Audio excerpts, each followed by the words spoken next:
Ryan McGee with EURweb.com. Nana, OT, pleasure to speak with you both this morning about Presumed Innocent.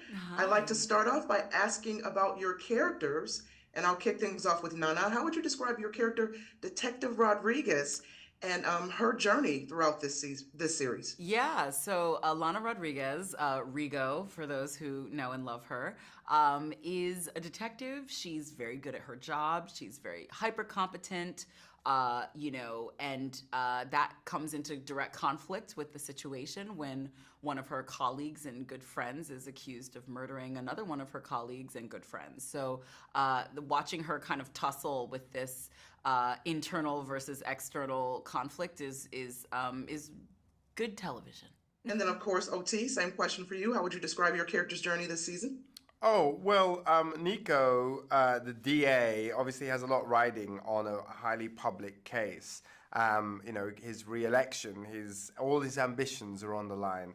And unfortunately, he's tethered himself to another lawyer, Tommy, who's a little unstable and untrustworthy to execute the plan. And so he's trying to figure out whether or not he can get this guilty verdict and not go crazy.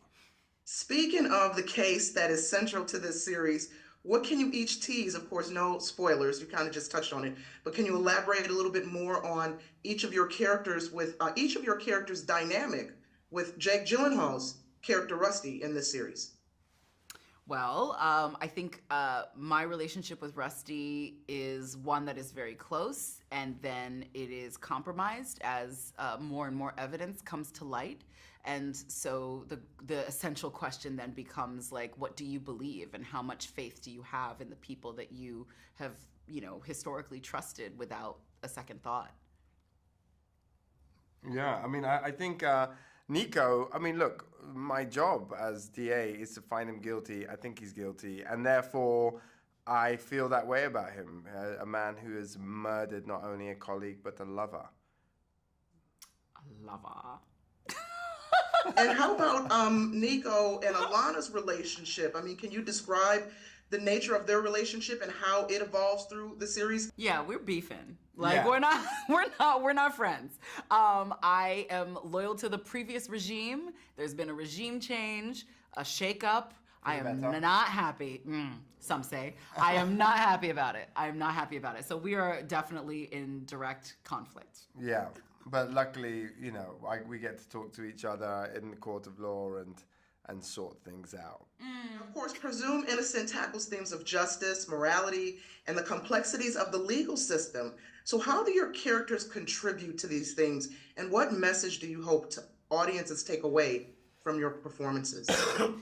I think that a lot of times when it comes to things like truth and justice, people look at it as a binary. It's like there's a good guy, there's a bad guy, there's right, there's wrong. And I think what this series does so brilliantly is just kind of like excavate that that expectation to kind of be like, hey, it's a little bit more complicated than that. People's allegiances, justice is not blind. Like, you root for your friends, you whatever. So just kind of holding anybody up as a specific kind of like arbiter of right and wrong is flawed.